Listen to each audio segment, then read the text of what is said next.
C'est l'un des artistes musiciens qui s'exporte le mieux, il se débrouille bien avec sa bonne musique depuis, vous le savez, de côté de Papa Chéri JB Mpiana.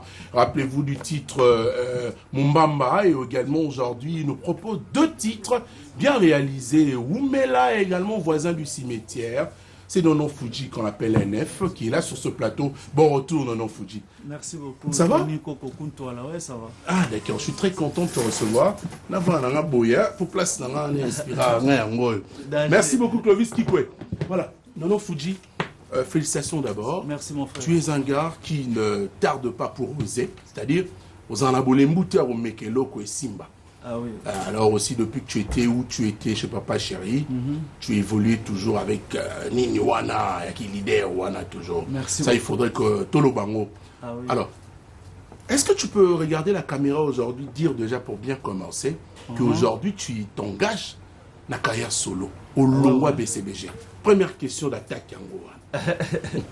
Ah ouais, bonjour et bon week-end à Batoutou Barolanda Bisso, et puis vraiment. Je suis de cœur avec vous, surtout na bana Goma. Na oekwela biso, oyebi kaka, tozali bota, tozali sanga, ekweli Kongo nyonso. Ezalo waz zèbre. Soki lisa sezui na tache ya mwindu, makile etangati na tache ya pembe. Biso nyonso tozali sanga, na bino, on est de cœur avec vous, bana tu ya Goma, donc voilà quoi, na obanda na yango. Tony Koko Kuntwala. Pour l'instant, NF Nono Fuji a aussi la carrière na solo, et puis j'ai déjà un groupe autour de travailler.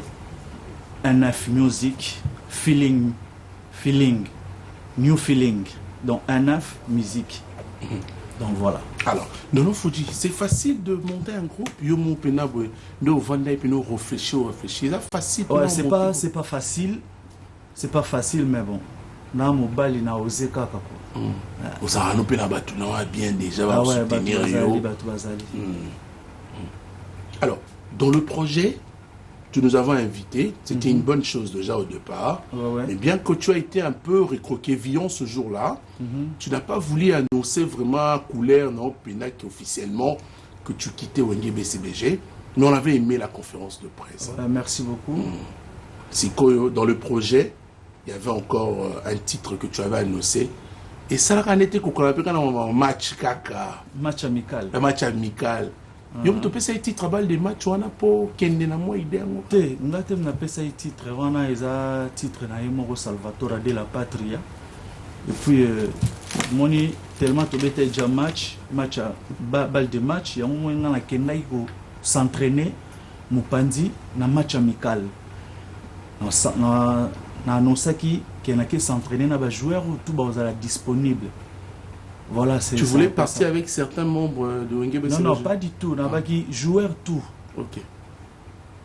En tant qu'artiste et musicien, artiste et tout hors disponible. Nangaï Torobeta na match amical, c'était juste ça. Alors, dans le projet, Nono Fuji, à la période du confinement, nous livre, je peux l'appeler acoustique, hein, ça l'a bien mon boué. J'avais aimé, hein. Bon, je reviens un peu dans le Wakala rapidement, et après, tu viens nous lancer 2 tubes, c'est-à-dire single Yaliboso, Obim Selibiso, Voisin Cimetière, Naoumela, deuxième single, Oumela. En parlant du single, je rappelle que c'est une seule chanson. Hein. Voilà. Alors, Nono Fuji, pourquoi avoir choisi des titres comme ça? Oumela, ça se comprend encore. C'est qui le voisin du cimetière que tu fais allusion? Voisin du cimetière, donc, au Moni Bolingo, Izarana Mawa, Izarane Sengo. Donc, tant que comme na Mawa, et koti baba problème, et go memaolobi na AVC, na estomac, lobi okufi okeka na cimetière la place moro ya Mawa. O epé ça vraiment Mawa tout ba sepela na ngote. Ya on va bagi atabu to voisin cimetière azara jamais fanatique à liwa. Toi mon sali ya cercueil. A kolinga ebembe ya jamais na famille na ye. Donc ba déception o ekwela ginga Fuji. Emsusu so ekweli yo petoni koko olinga ngote komela yo. Quelles sont ces déceptions? Donc ma déception est bolingo. Parfois c'est ce que je parle. Parce que tu as cité la exemple. La petit exemple. ba problème est quoi là ba biso na bolingo olinga pété quoi là yopé MC quoi là muninga moko boye vite fait okumo website tika mwana mwasi wana tambola ramabeo tika mombali wana à niveau na yoté. Ça c'est l'illustration du clip hein? Voisin cimetière hein? Voilà. OK. Ah tu as réalisé même ces clips dans le cimetière. Continuons l'explication. Ouais, tika mwana mwasi wana à niveau noté tika mobali wana à niveau noté. Mais ce que yépé er mo ego ko mele c'est tika mwana mwasi ma koki osala ngoté. Akoki ko tika été donc yango na baki ata mosali ya cercle ya olinga ebembe ya jamais na ndako na ye. Donc oyo moni okoka ngoté okoupé que ça peut mudinga te na sens wana quoi. Mais quel est le vrai voisin du cimetière? Le vrai voisin du cimetière et ça qui se cache là. Oh, ça voisin cimetière, ça o babolingo, ils ont nyokolaye. Armi voisin cimetière pour lobby et ro me mayen estomac AVC et même na malita. Donc oh tout bolingo nyokolaye armi voisin ya cimetière. Je vais te dire une vérité. J'apprécie beaucoup ta voix. Merci. Depuis maintenant Yemba, tu sens quand même il faut la tchaka wa la plateau na iboalota. Ah non mais Tony, quel est le casting que tu as fait là? C'est bien. On apprécie beaucoup ta voix. Alors ma question, NF, par rapport à toutes ces chansons que tu as proposées, comment tu peux évaluer toutes ces chansons là? So tiba o telelo, Nimela, Voisin cimetière, Mombamba. Qu'est-ce qu'on peut parler? Il y a un énorme succès que tu remarques, ou bien Nono Fuji a quitté Mouké, ou bien il se retrouve devant certaines difficultés contraignantes. En fait, vraiment, Ezo et Matakane escalier quoi. Ezo poussana dimi, c'est à vous de juger. Bato bayo kanga ba comprendre. Il y a eu mon nom. Personnellement, sentir déjà c'est bon quoi. Et l'équipe Mombamba sincère de Jésus Mata. Voilà. Et l'équipe Mombamba déjà. Si Ezo poussana. Alors, à qui tu demandais à Oumela? C'est une allusion aussi que tu es en train de faire à Papa Chéri. Vraiment, Harry Dikaombo. Ok. Je lui salue à passant. Le président Harry Dikaombo. La fondation FAC. Na pesi bangombote en South Africa. Ils ont vraiment histoire vraie. À Koutana na ngona bolingo na e, ndenga vanda na femme na Stella de Feo. Et puis batuka ra bilobela, bayaka balobaka, batongaka. Et puis abetela nga ba masolo ndi na comprendre ki biologie. Et on mona sela nzembo wana. Donc bato bayaka na ba songi na bolingo. Et puis tango mère a comprendre histoire, à vérifier information, à comprendre les lokuta, ba créer qui peut créer zizani na bolingo na bango. Du coup, tant que bongo à vérifier information après à zongeli jonae na comprendre que jonangai ba ko célèbre makambo. Nde omoni siko na salaki nzembo wana ya umela do ba umela na bango quoi. Je voudrais profiter de l'occasion Fiestambu pour rappeler également oui maire Pena Palais ayora mo belé hein. So ayoki trop à comprendre na yeke ba tsubalinga bozalate. Donc, il n'y a pas beau s'en appeler, noko, mais on parle de noko. Donc, ça arrive il y a deux fois. Oyo Kame. Bolingo bomanda lokola na Afghanistan, kotambola nekenge, epai terroriste na ba munition, nazobanga attentat, epai détective azo suspecté ngai, nazobanga prison, akosaka nga conscience eyebi. Motemezo kokate na ko remplacer ye na nani loyembo motema zwano bambanda e kosaka nonga e kasi toboyana te pika bendele na motema umela e. Voilà. Mais tout embeli nanite nani mutafifisi wa stone la bellissima. Oui, Jojo Ngonda. Ouais, tout le monde. Mais alors, tu as ces projets pour combien de titres? Deux chansons promotionnelles on a lancé pour Diamant Couleur et disque Nengezala. Et puis le studio continue, on a toujours dans le studio, on a travaillé, Banzembo Pesali, donc voilà. Aujourd'hui producteur? Producteur Azaté, je me bats seul, mais j'ai un manager, je suis coaché par un manager. Wagler Miller. Wagler Miller, il est à Strasbourg. Donc, la PC va bon week-end, on a biso en direct, parce qu'elle a branché. Nono Fudji, on va peut-être, nous étions là justement pour faire la promotion de tes titres. On va pas trop entrer dans les polémiques qui n'arrangent pas. J'aime pas trop aussi. Je sais, mais sachez que je t'apprécie déjà depuis. Merci. Et aujourd'hui, on peut te dire que beau vent pour ta carrière solo. Merci beaucoup. Et tout en t'élevant aussi, on va se dire, voilà, on c'est l'absolu, mais là. Na voisin cimetière na koyemba so poko kotela mombamba peka na oye bien que gitaï ça on va se lever ça sata balangai olia yatumba twangwamba nazana guaya lukaka ba epis na sika yo abeki konzi oh Christophe azotangisa soi Wangle, Mille, Didier Massandi. Bébé, pardon, aidez-moi. Bébé, c'est qui s'en a. Nalongo le longia mawa. Mongongo noe, karesa kamotema nangai. Yango nani ya beti bébé nanga. Na mabele ae. Nani ya beti Gisèle Toaka. Nani abeti Yves Mboussa, Nani abeti Hervé Kanza, Christian Aomo, Gisèle Toakaye. Carlos Tomatala, le monument de Rotterdam. Tu peux sur chance. Un dernier mot, tu es face à la caméra pour aujourd'hui. Un dernier mot, vraiment, abonnez-vous massivement sur ma chaîne YouTube Nono Fudji officiel. Pour déguster mes deux chansons.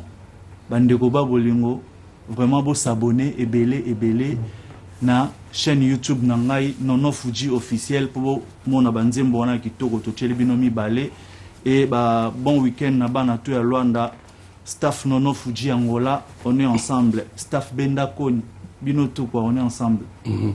Elvis Mpeti. Merci NF pour votre participation. C'est à moi de te remercier. Et beau vent pour l'album qui s'annonce déjà en attendant le 2 titres promotionnels. Voilà ma tête,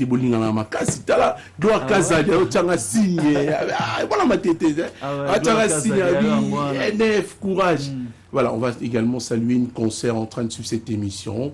Elle présente également une émission sur CSTV.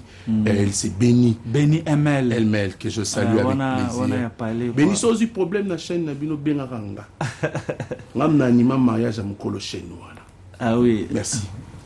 Vous savez, Riti Watanabe a présenté cet album le 16 mai dernier à un concert. On a eu déjà concert, voilà, même si tu l'obité. Félicitations à l'artiste musicien Riti Watanabe, bien sûr à la présence du phénomène Gaba Makanda Werasen. Ça fait du bien comme ça. Mon Soleil, c'est le nouveau clip qui vient à peine de lancer, ce qui fera bien sûr du mal à personne. Francis Dibaya, bonjour, bienvenue. Ouais, bonjour à toi, Tony Kokokontoala. Donc, avant tout, je souhaite un bon séjour à mon patron, Riti Watanabe, les 007, depuis Paris, où il séjourne. Et puis, tout la biso na ebi que Fondation Yassine Bilele, Maman Yassine Bilele, bon séjour au pays, Aotagi Mbok, Aotagi Mekili Apoto Aota la biso. Là, tout le monde bon au pays, donc pas Angelos, donc Mbote Bissika Bazali. Donc, le clip Mon Soleil est déjà disponible dans la chaîne YouTube et artiste. Et bien, depuis vendredi passé, tellement actualité à concert, et Zagi Likolo Maka, si moi, je vais découvrir un mot bien Zalagité. Mon Soleil est déjà disponible dans la chaîne YouTube et artiste c'est quoi.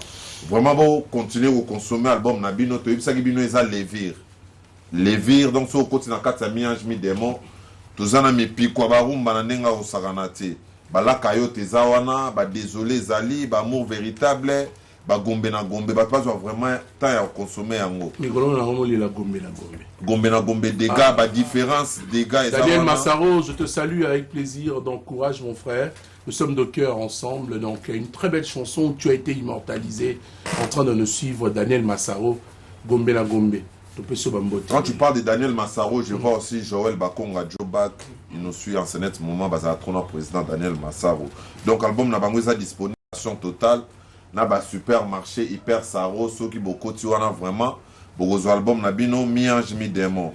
Donc toyebisaki bino déjà to présenter album d'ici là déjà la team wata tozo banda kobima bima libanda merci Fonsi pour satisfaire ba public quoi. Donc un grand merci, nazo remercier TKM Molobeli, je suis nominé dans la Culture Awards. Je crois la remise des trophées c'est pour ce soir. Togoyaka gato soutenir moi na mai ndenge zala kaka quoi. Quant à moi, je souhaite un bon week-end à Don Pablo Angelos, El Patron, à Zolanda Bisso, Don Pablo Angelos, très messique. Maître bienvenu face au procédure, les boss bienvenus Malembe na Kafunfu, Vienanga Patou Zapatero, Eric Fourili, sans oublier les directeurs, Trésor Olangi Mote Mama Debo, na Viena Bisso Ben Willy, les Gabona Otalabisso. Merci Fonsi Yannick Kini à les boss quoi. Voilà. Fonsi Diba a parlé tantôt de cette édition de Culture Award. Et ce matin, avant de sortir pour venir présenter cette émission, j'étais en train, bien sûr, de regarder les 2 trophées reçus à travers les éditions précédentes de cette structure Culture Award, initiée par notre cher ami, confrère, ami, qui était hier avec beaucoup d'ambition. Il était porte-parole, aujourd'hui devenu et coordonnateur de son entreprise, si vous voulez bien. Alors, Culture Award, c'est ce soir déjà. Retrouvez donc Culture Award, la cérémonie, je parle de la soirée, mais bon, on va dire les après-midi, faut le dire. TKM, bonjour. Bonjour Tony Coco, et puis bonjour aussi Naba Ndekonyoso. Yanga vraiment, Pessinga Lissousou, sentiment à Mawa, Yaroulela, pour grâce à vous, vraiment, RTGA et puis la presse congolaise, vraiment, bon, checking up pour Banda Ane Bandaki. Et puis, Nandenge Tokomi, un jour, il y a remise à de l'eau, vraiment, presse congolaise, Mobimba, en général. Longo, Namingi, merci Tony Coco, Fiestambou, Papa Nabiso, Pius, Maboulou, excellence. Et puis, Batonio se trouve vraiment, et c'est Moza, Yamakasi. Le Tony Coco, le Pangsima, Yamisu, pour long les alliés à FARDC. Édition auto dédiée à nous, na FARDC. Le autre, au monde, surprise, aux Alanakati, Wana, to bombi. L'ambiance sera en état de siège. Toujours en état de siège. Dédié à moi, si vous soirez l'élo, na ba ligne so, ba ligun baloba ki ango, ba trophée na biso to pesa ango na FARDC Mobimba. 16h pile, on démarre et puis 21h to 6 soirée na biso na hôtel Jal Center Kikita, awana Gombe, Nolona Institut National des Arts. Hôtel historique, juste hôtel Landi Yango Jal Center Kikita. Délégation Côte d'Ivoire, merci. Bayaki déjà Ebélé. Délégation Afrique du Sud, Bayaki Ebélé. Délégation à France, Bayaki. Il y a Belgique, Bayaki. Il y a Brazza, Bakati, Koutoukara Lelo. Et puis Angola, Pebazana Katsakin. Merci. Donc vraiment, on remercie la population Mobimba. Oyazana a besoin, Abetamo, chaud à participer à la soirée. C'est simple. Comme là, on a rapide aux invitations virtuelles, on a plus 243. 89 79 28 630 089 79 28 630. Donc dans un bout en plein boulot Moussala tozo sala na Jal Santé na Kimiga Mbangu et pas Tony Coco na la Moussara population. Merci pour cette marque de reconnaissance. Vraiment merci TKM. Et pour clore na remercier Moto à soutenir biso. Moni Tony Coco so na joué guitare na chango na liso au kotati. Mais sur Zuga tige coton chango na liso au kota. Honorable Jerry Biangani, et l'ora moqué soit analyse. Honorable Jerry Biangani, merci. Lobby, n'a système. Donc, merci beaucoup. Elvin Sion, le milliardaire en kilote. Donc, hier, vous avez salango tout à l'heure, à passeport rouge. Elvin Sion, donne à Apo Moussoël, na Luanda. Héritier, vous qui la crèche, le manager. Et puis, Daniel Massaro, président. Donc, courage toujours, Daniel merci. Massaro. La PCP Mbote et Belesi Kazali. Roman Arabe Image, il y a 5e édition Culture Award. Merci beaucoup, Tony Coco. Merci Fiestambou, merci RTG Mobimba, la presse congolaise. Merci. On sera là aujourd'hui ce soir, donc c'est tout à l'heure à 16h. N'hésitez pas à faire un tour pour voir. Topé va gagner on a gagné le trophée 2 fois. Donc c'est-à-dire que ça a plaisir, honneur, na joie aux amers chroniqueurs 2019-2020. Voilà. Donc merci à vous, on sera là pour 2018-2019. Pardon, 2018-2019. Merci à vous, on sera là également pour prendre les images. On va parler du phénomène Gamamakanda Werason. Je rappelle qu'il séjourne aux États-Unis d'Amérique avec quelques membres du groupe. Puis Roger Ndaopé Sabiso Bassam. On a Bassango, puis Roger, bonjour. Bonjour également Yannick Dino. On va également saluer Dinara, le ministre de l'Ambiance. Bonjour à vous. Wenge Boussika Maison. Boni Bassango. Il y a seulement un mboka Tony Koko mbote na yo, mbote na baibanso bazuli bakuli nene na bolandi. Mon mboka Piroger Lolaka ya Congo. Mbote ya lifiki, ya limemi ya pea botosi na son excellence, monsieur l'ambassadeur de la paix. Ngama Makanda Werason, autorité morale ya musique africaine, oyo azwami na ngonga e obikolo bisanga bi Amerika, donc wapi esika azwami na ba Papi Kakol, Nicodème, Pena Sankara de Kunta. Obasango mon mboka Werason na bisinga Piroger. Ya moto pesa basanga wenge musique maison mère. Kende ko kabola penza bolingo na ngai na bana ya este, bana molelo mboka Congo, bana Goma. Et si on va placer de oula bazali kuna donc Werason a bosani binote Werason a bino courage et toza ko sambela po ya bino po bozwa kimia libela bande ko Goma to lingi bino mingi pe Werason a ko pesa susu bo pikiliki na ba soda na biso ya mboka donc ba bundeli na biso to pesi bino courage FARDC toujours liboso obasa o mateli mo na mboka Werason boko aussi maboye. Alors on s'en va à mboka Congo, akenda ko bikolo bisanga l'Amérique, pambate, abianga makikuna na bongo li sanga li molulu mo emozwami mokoma lelo. Oyo ko sangisa balanga nzembo ya mokili molongo mobimba, pambate mo na mboka Werason, abianga mi na mambi matali Afrika. Donc kuna na mambi matali Afrika, bagozala Werason pena Davido. Donc molulu monene mozwami lelo na kata Chicago, na tina ena Werason akende kuna pe akwa kutala pe libota, pambate Isaki Mikolo ebele mwana mboka obozongi boye mboka wana il faut boaka Cherry Mofila Kekare en tout cas yolo ba pamba te na boaki Cherry Mofila Kekare azana Chicago na Kekare donc na Chicago na ba podo kakalunga na ba dada muzinga nouvelle génération donc obozongi boye awo mboke mba Kinshasa mwana mboka Werason na kopema te pamba te mindule miza buzela ye mokolo mwa mitano ya sanza ya motoba tokozwa mabongo awa na hôtel Memling donc ba fanatika maison mère obolinga ko sepela motoba c'est quoi donc le 6 donc le 6 donc mokolo mwa mitano ya sanza motoba donc le 5 5e mois. Le 6e mois, pardon. Togoza la bongo na même ligne. Donc, bah, fanatique na biso à l'X, togoza la même ligne. Après même ligne, togoza na restaurant le Bantou. Et pas ya Gérard de Chris Moukoko na bon marché. Donc, les kasou ban na bon marché, qu'on s'appelle Sabino, na restaurant le Bantou. Togoza wana poto se passe toujours. Musique congolaise. Sommele sur Bisanga. Bolobo sur Bingwele. Malko suka Kinshasa, moi mboka Piroger na comme na suka ba son matin. Monialita Chamala, l'honorable. L'honorable le plus social, Leissa Bana. On va se lever, hein, cher. Donc c'est mot théâtre, honorable Alita Chamala, M22 Business Fiston Ituku. Bruno Lubika Mbonga propre, le PDG Malou Mavoka Israël référence et Serge Makila, les dragons de la monnaie. Merci. Merci beaucoup. Alors, Dinara, ministre de l'Ambiance, accompagné Yannick Dindo. C'est un plaisir de faire son déplacement pour venir bouger la caméra. Patou Nyoko. Nyoko la image.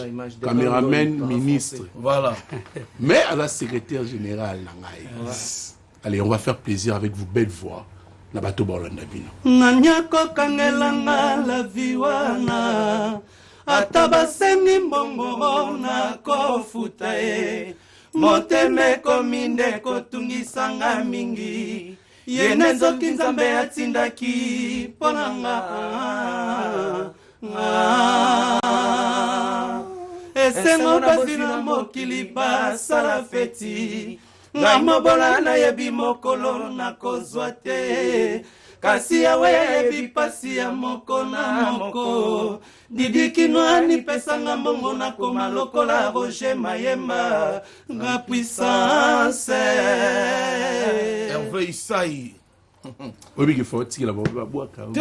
Vous regardez plus de 10 personnes. Moi je salue De Gaulle Ngoï, para-français, et je salue Jonathan Kapouya, Louvre 65, place Sola Taradon, Jonathan Kapouya, Jonathan Luchimbula, et sans oublier Ado Senga, Maître Sengi, Madame Claudine Kino, merci. Maman Lili Makaya, Maman Yabana, je salue ma soeur Tete Dindo et Ninel Dinara. à Paris. Ouais, Blaise Mavouzi Makila, patron à Luanda, Venangai, Daninzila, na Irlande, na Bosanité, et Medo.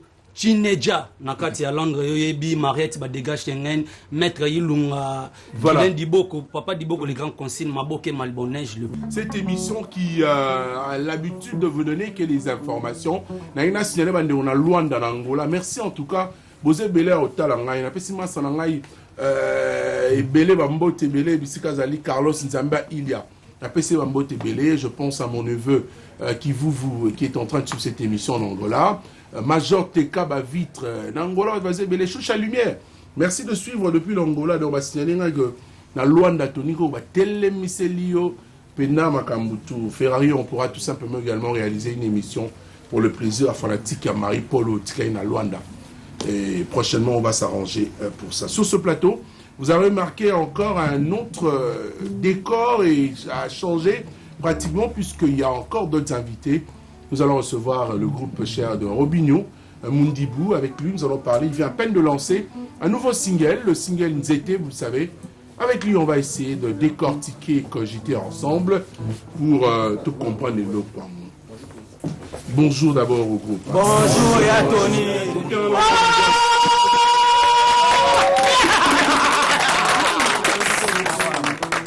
Star, Kyodo Masamba. Naliage mingi me makele neta anga pasi mabe. Boni ko no be bo sindike kunako.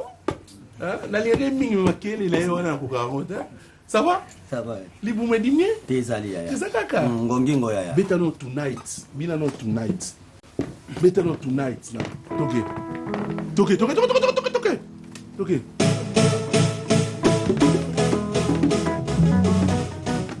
C'est là,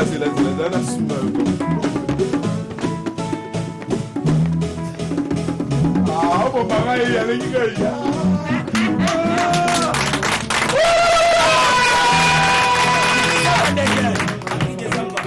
Avec ces bruits, nous allons recevoir El Généralissimo sur ce plateau.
Bonjour d'abord. Ouais, bonjour. Tony Coco, Contaché. El Généralissimo. Voilà. Robinho. Yo soyez un problème de Milo bila banda kumba. Bah problème moi malonga et puis ça va solution. Si. Robinho Mundibou. Ah, mais j'aime aussi le recevoir hein. Comme je suis habitué dans les lignes à la paix. La ligne à la paix bon gaï. Ah. Robinho, ça va? Ouais, ça va. Pourquoi c'est silence? Silence de travail, silence de concentration. Je suis avant tout un être humain. Un être humain, à part aux la musicien, j'ai des envies à la papa, et puis un bon papa. Envers à part musique, au gros sapé Makamususu. Donc voilà, je suis quelqu'un de très occupé et je suis dans la musique, je suis l'homme de terrain. Hein? Et puis, tout le qui Europe, Koya, mois de mars, tout le temps, il y a un confinement, un couvre-feu et tout. Donc, pour la musique, tout le monde est privé. Il y a un Makamu Ebele, il y a un na embrasser na nous moi makamso ko ça la future ya bana future famille donc voilà. C'était bien réfléchi pour toi. Voilà. Alors Robinho, il y a un adage qui dit que quand il y a une partie du corps qui souffre, hein, c'est pratiquement tout le corps qui souffre. Hein. Alors à Goma, il y a eu éruption volcanique, tout ça à Goma, tremblement de terre, il y a piste de solution pour préserver le Congo. Alors, Goma, puisque je te rappelle que la RTG vient encore de renforcer satellite Nabiso. Mes frères et sœurs de Goma, donc on est de cœur avec vous. Par rapport à la tragédie Oyo, et comme il y a une catastrophe naturelle, Bokana qui en côté, et celle Dieu qui connaît, et gardons toujours la tête haute. Nous avons sa solution toujours. Avant tout, c'est Dieu. Hein? Après, nous avons une solution, une solution, aide, la soutien. Mais avant tout, c'est Dieu. Nous avons soutien, nous avons vivant. Ozong Sabino na kati na bino moko bozonga na kati na bino moko na kati na bino moko nde bozwa solution na kati na yo nde sika onzamba zalaka et soko lele pa muta mokilo zeli muta mokilo a repérer solution à malonga te quoi donc voilà c'est Dieu qui connaît nzamba eba qui pourquoi faki bino bo se retrouver na Goma et puis biso to se retrouver na Kinshasa Nzambe kaka quoi. Donc après sa solution parce que toujours continue toujours de vivre tous aïba Covid, volcan et donc toujours continue toujours que subir donc ça veut dire qu'on doit beaucoup prier surtout la RDC hein où les aliments cannabis on doit beaucoup prier tout ce recourir mingi na kibonzambe nzamba opesa biso solution donc message on a transmettre kaka ba congolais ba africain tout quoi. Merci. Parce que je suis un Africain et puis je suis un bon patriote. J'aime mon pays. C'est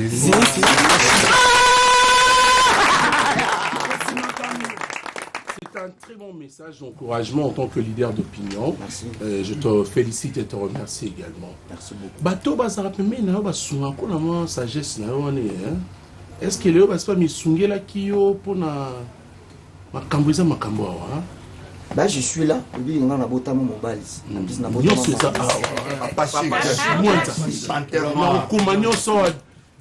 la 4G+, non,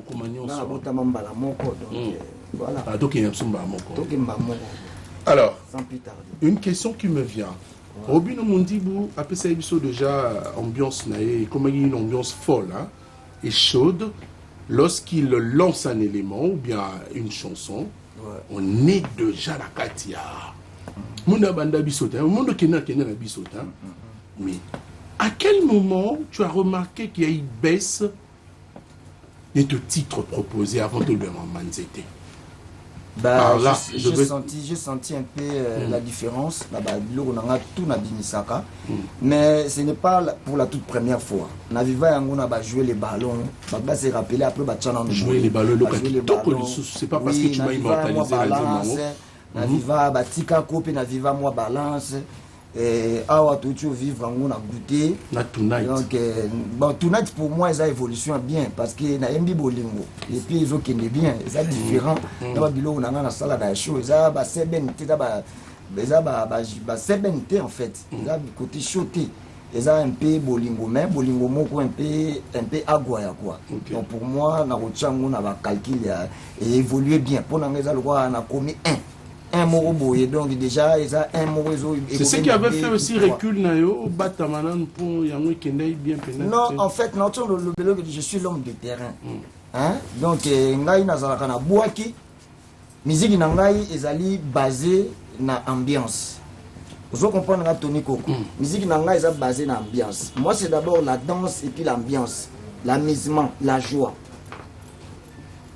Tant oyo mutu aibike na okotanda ko par exemple 21h moi musique nanga ekomi ko kabola moi ba ekomo ekota pe moi des. C'est la raison que tu pousses vraiment ça raison il y a des bosso avant tout ça raison il y a des bosso parce que je suis l'homme de terrain nga musique nanga fo muto alati na ba 18h abiki na okende bona ozonga ndako tam 6h du matin. Si. On comprend? On a musique nanga. Musique nanga la musique ya ba fête, ya boîte, ya bar, ya to se kato bina. On comprend? Donc ba yoka nga na bandaku, ba yoka nga ti libanda. OK. Donc voilà, c'est un peu ça. On a dit moi déséquilibre, on a sali moi muke, mais nous étions déjà. Pourquoi le choix de ce titre Nzete? On rend hommage quand Nzete. On rend hommage à Nzete parce que Nzete pesanga ba bonheur rebelle, Nzete pesanga ba inspiration, Nzete pesanga na ba kanginze monona pesanga oxygène.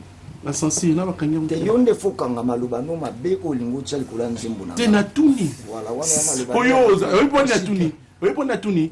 Na bakanga ko trop banze mona succès, ça ngane passi. Voilà, yango pesa raison ko to vivaki na goûter. Nous avons goûté. Au moins, chez donner un élément de réponse. 5 jours quand on a goûté bimi, l'être sensible. On est allé pour nous reprocher, on va mettre ça dans côté. Il y a malouba, on va comprendre. Mais depuis que tu as lancé Nzete, il n'y a aucun reproche. Reproche, moi, exact parce que c'est clair.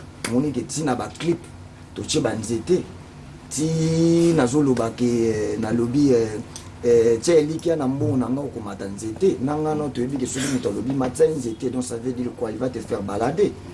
Donc il dit à promettre que le moi repé ça oté on a pe na lobby tia liki na bolingo nanga en tout cas papa okomata Nzete tia liki na mbongo nanga okomata Nzete zala kele manano papa chic si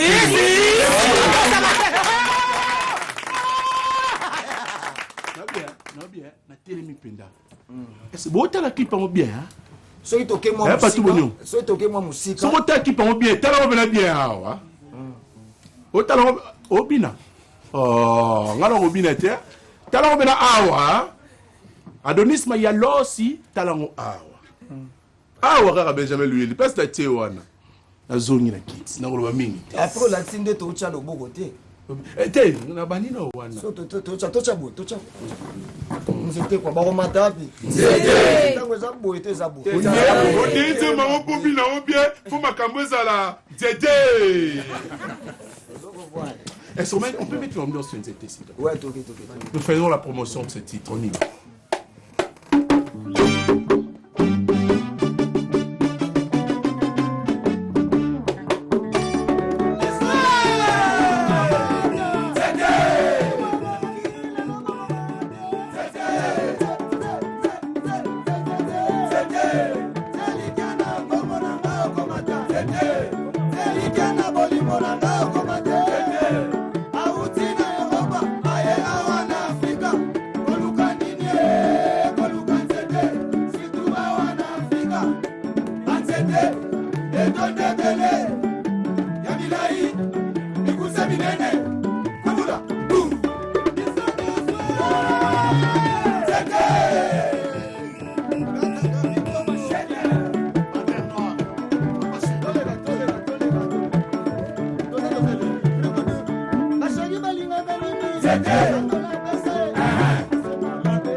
Fiesta.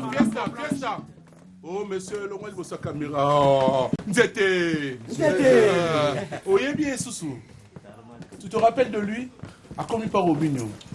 Oh, il t'aime, Brenaé, là. Oh, Azalaga déjà. Animateur, toi, Congo, Azalaga déjà. Quand il faut faire une analyse ou une critique, la nenga ndoulé, hein. Na senti ki boko quoi la telo bon tozonga na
C'est une ambiance chaude, elle est folle également, cette ambiance. Quand on retrouve encore Robinho dans Abilo Monae, ça l'a abisso bien. Faut yo kanara toujours boy, il faut toujours zala kaninyo zala wana. Au boire va plan, la liga bongo. Les tiboye. Les temps pémanan. Est-ce qu'on peut avoir d'abord le clip de Nzete en extrait et puis on va retrouver Robinho? Je sais pas, pour tout retrouver, vous savez, la SNEL nous cause tellement beaucoup de problèmes. Bon, c'est notre partenaire, on fait avec. Moi, Chalère et Zabo, excusez-moi, parce que c'est la groupe Nabiso. Donc voilà quoi. On peut prendre le clip de Nzete et retrouver Robinho pour tout solo. Tout paiement pour moi danse na bino na kana muneno na komi. Na meli paiement.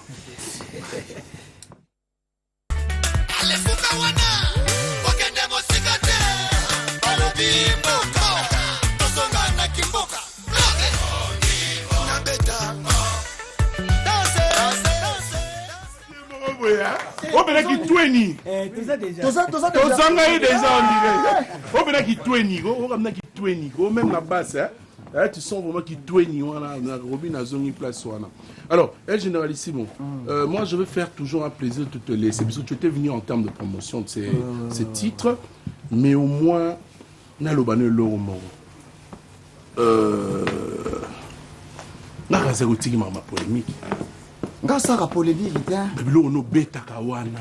Non, na saka polémique ita na edaka nde ba frère nanga ba congolais selon compréhension nanga. Mais na comprendre que non na zaka des fois mal compris mais à la fin des comptes toujours dans Zouaka. Je veux comme nanga bandawa na émission no. Boyemba na français. Et bandawa. Comme bandawa. Ouais. Et matema bu. Bandawa temba banzembo ba français. Awa. 2020 et Souki Naba, Nzembo ba français. 2021 Basomba le Congo place au foot et là. Basomba le Congo place au foot. Donc ça veut dire quoi? To bandaki to succès 2020 na ba vu. To bandaki on a ba vu et Souki na ba vu et bandi soupera na ba vu. Donc voilà, ça va makambo Robinho Mundibo. Papa Chica, je vais te laisser l'antenne, moi je veux partir. Mais j'ai une question quand même. Mais je rappelle que l'artiste émission Sion Bacharme, on te reçoit samedi prochain, qui devait pratiquement participer à cette émission. Malheureusement, faute de temps, prochainement on pourra te recevoir. Océan Bacharme. Merci d'être là avec plaisir. Yaya. Ah, Soza Minina, Fali Poupa. Il faut défendre la Kabato Bazala Peminka Kota Fali. Na défendre la musique en fait. Si. Pourquoi tu ne défends pas la musique à Innocent Baloumé? Yo sommes là au critiquer musique à Innocent Baloumé. Bon, Siko, affaire Nini Yonaye. Yo sommes là affaire Mokona Yetin. Affaire ezaki ye mutu abandaki affaire. Asa nini susu. Abandaki affaire obi oyebi. Ba o mukili mobimbe yebi ezaku na répéter yango ate. Nga afanda ye nanga ba 6 mois nanga nazo concentrer ba nzete nanga parce que nga naza molakisi nzela. Si. Ba robinga mundi boyelelo. Ola kati se kenda ti kenda. Ngamna ya nango. Panza selekele makambo ebandi sikoyo selekele oyokango ngana comprendre que non naza quand même na mo eloko mobo inspirera pe ba frère nanga ba artiste congolais alors richesse nanga eza travail na fani na ba calme nanga na se concentrer pour na kota di trop na makelele ya zanga yoza mwana oza mwana wana ba tamzu aza mwana na butua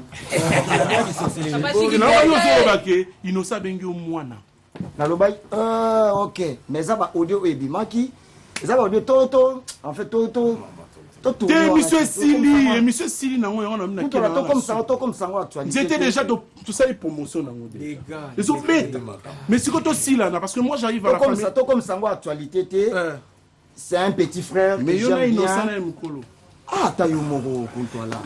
C'est quel genre de questions comme ça? Non, ça arrive. Hein. Je te rappelle. Je veux comprendre une chose. Je te rappelle et puis je rappelle à tout le monde. Déjà, je suis papa, je suis parent. J'ai une fille, moi, Nanga Liboso, à un âge à 17 ans.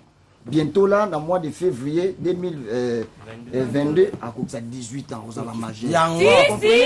Donc ça veut dire que non, le petit, il est dans les 20 quelques. Donc dans moi, on a pas master. Hein? Bon, mon petit, c'est mon petit. Je te laisse le temps de finir cette connexion là.